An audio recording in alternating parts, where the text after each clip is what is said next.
Third sign, the bad pastor touches the sacred. What is the sacred for God? What are the sacred things to God? The soul of the person is sacred, and the bad pastor, he does not care about the person's soul. He does not care if the person will stumble, if they will scandalize, if the soul of the person will go to hell, if the person will leave the church because of the scandal. They don't care about the person's soul, which is the most sacred thing that there is, salvation. He touches the sacred. He touches the people's offerings. They touch the people's offerings. We have a text that also shows this. Many, they show this, but we will show the case of Eli's children.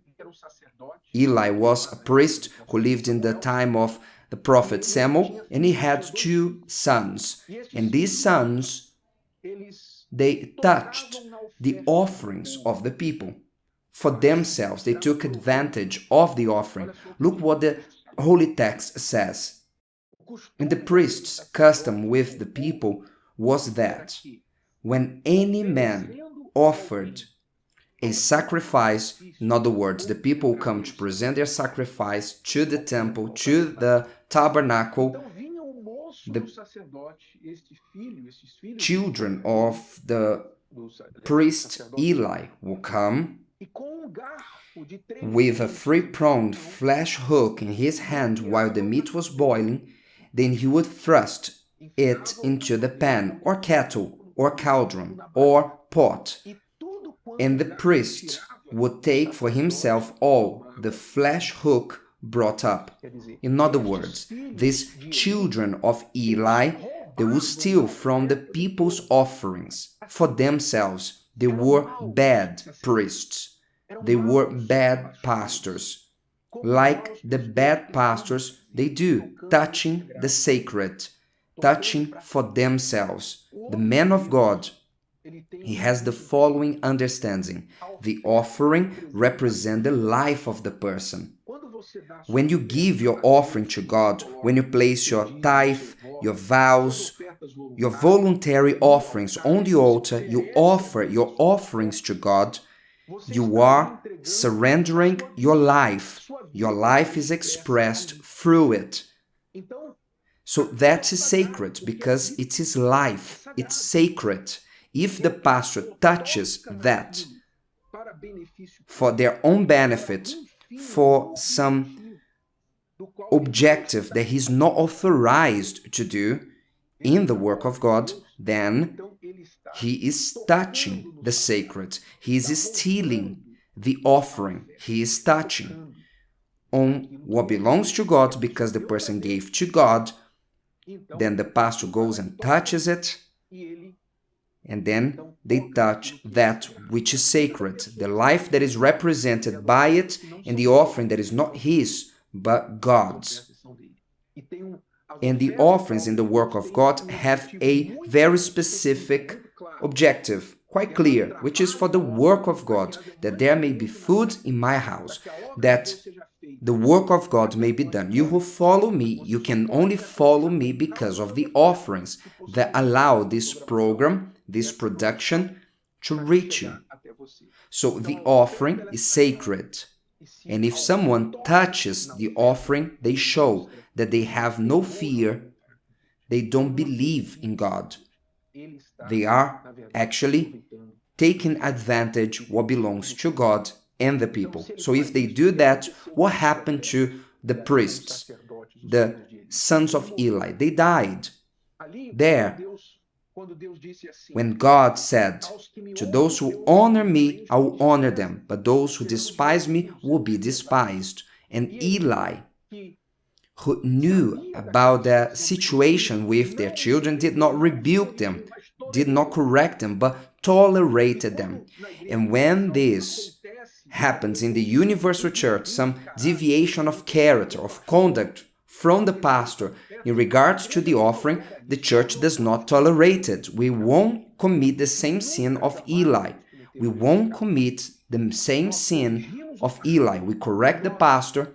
We disconnect the pastor that shows infidelity, dishonesty if they touch the offering from the people. As we mentioned before, we had cases of pastors who were asking the members of the church, send me your tithe to me, send me the receipt of your offering to me, send me this or that. In the universal church, we don't do this. We as pastors, me as a bishop, the pastor of the church, we don't want to get involved in your personal life with God. Your offerings must be given out of your own free will. You're not forced. And you should not involve the pastor in regards to your offerings. So the best you might do is that you may give your offerings directly to the church's account. Not even go through the pastor, by nobody. If you can do that, it's way simpler, it's way cleaner, transparent, because your offerings go straight to the church.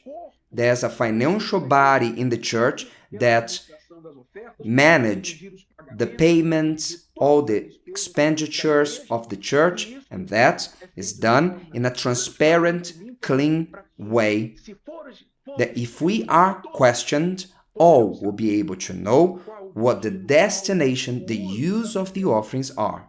So it is better for you to do your offerings this way, and this is not up to me, it's not up to you, it's not up to anyone what so-and-so have given or what they didn't give. Your offerings is between you and God.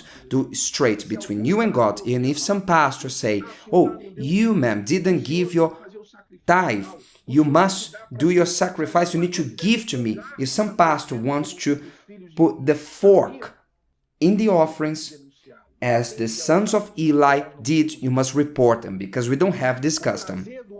The pleasure of the man of God is to teach the person to honor God. And if they learn to honor God, this is our pleasure, because with that, the person learned the importance on putting God first in their lives, first place. So if you want to give your offering in the Universal Church, do it by the official means. In the church's envelope, you can access the email of the church, and in there we have all the details for you to make your offering online, bank transfer. Do that. But at times the person even wants to give the offering cash. I have the money and I want to give my voluntary offering. Yes, of course you can. The man of God will respect that, because that is sacred. But the one who is not of God, they will not respect.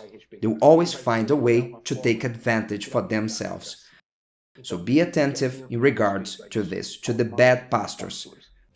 If today's video helped you and you know someone that could benefit from it, share it with them, and if you haven't subscribed to the channel, you may do so now. See you later.